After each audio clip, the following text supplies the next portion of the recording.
Hoes and math. Have you ever heard of hoe math? Now, if you're an average person who touches grass, you probably pictured hoes doing math. I actually have to take a quick aside to let you guys know that this is the first Google result. When you search sexy mathematician, it says woman with nice buttocks teaching mathematics, and appears to be one part of an entire series of stock photos by one man with a very specific fetish. Unfortunately, hoe math is not hoes doing math, but a TikTok account that is basically 2016 Reddit incel adjacent, where he stitches videos of women complaining about dating or relationships and pulls out his handy dandy notebook covered in Dorito dust to tell people why things are the way that they are through all sorts of 4chan-esque evidence. Which is why today's video is to young men: don't trust anyone who makes content on the internet primarily about women.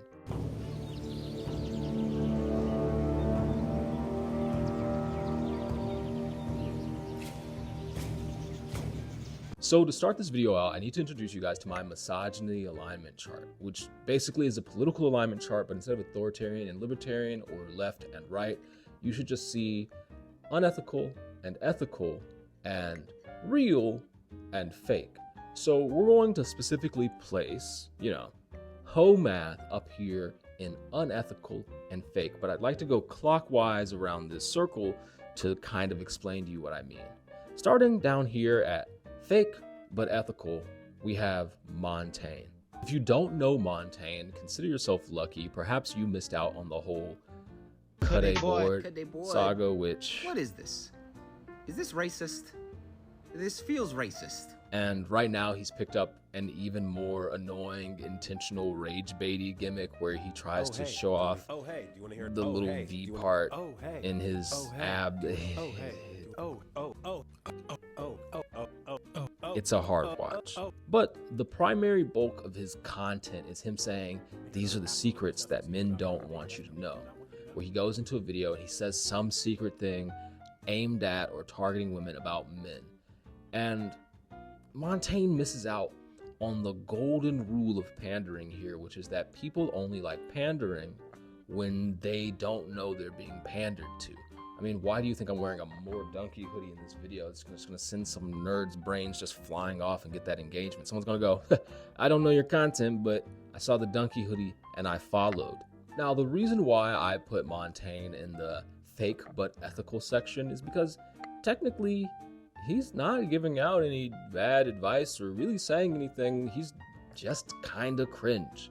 And while as easy it is to make fun of him, I'll accept someone being just kind of cringe over like actively a step on the red pill path. When it comes to the real but ethical section, I would put Shaquille Burton. Now, the thing about Shaquille is that the majority of his content isn't targeted towards women or even stitching women. Just when it is, he seems a little joyful in their suffering. But who the fuck are you?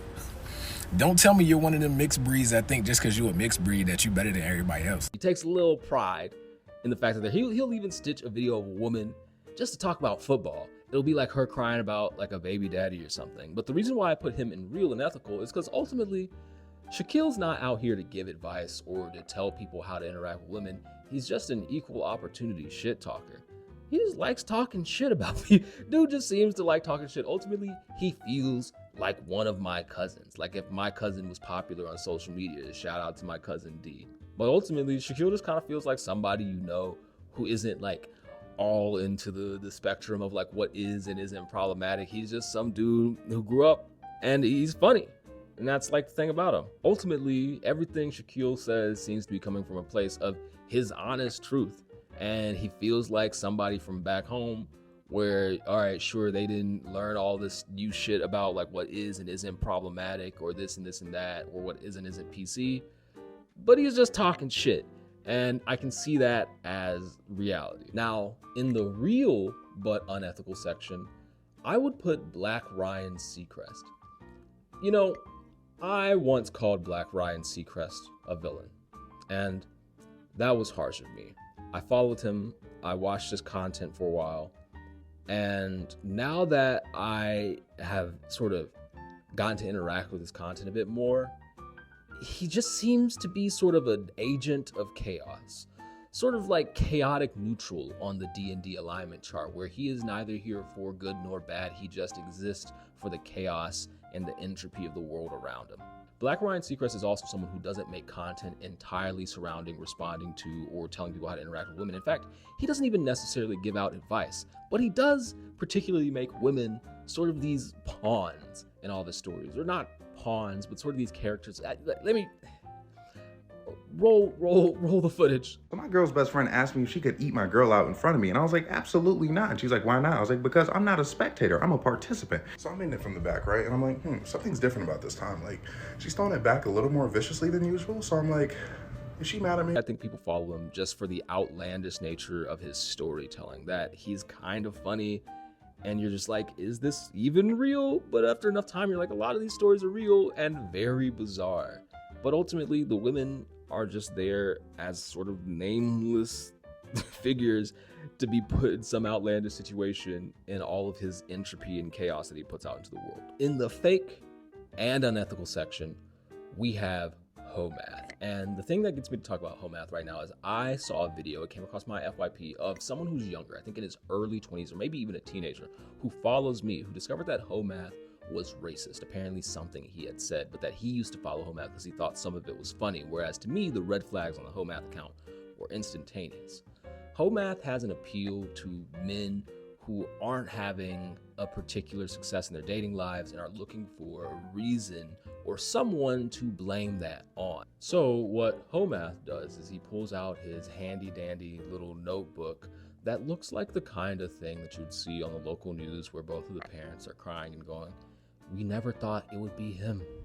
We never thought he was capable of this. And he'll stitch videos of women complaining about dating or relationships and give what is absolute nonsense advice about feminism or how they fought for voting rights or equal, just sort of anti-feminist, that they don't see men under 7 as a 7 out of 10 as men, hypergamy, and all these other things that aren't realistic to anyone who's actively actually in the dating world. And I'm not gonna sit here and play with you guys and pretend that like dating doesn't fucking suck. And especially if you're on dating apps, the world is gamified and it feels terrible. But the entire point of this account is to sort of dehumanize women and make them seem like they are stupid or unreasonable, or that all of them operate in one exact way. Generally speaking, there's a reason why he doesn't show his face on his account, because it'd be fucking embarrassing.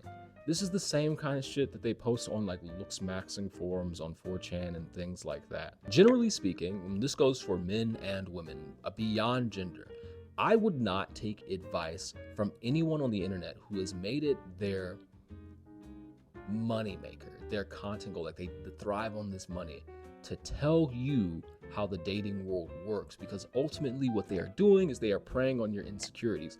HMath is doing this in the classic red pill way, but you can take all sorts of people who go about and do this whole thing. They pick up artists, the dating coaches, the matchmakers. These people are fundamentally, frequently unhappy. Now, I don't know every matchmaking account, and I don't know every person giving dating advice, so don't feel it aside, but a lot of these people are trying to use your insecurities for money.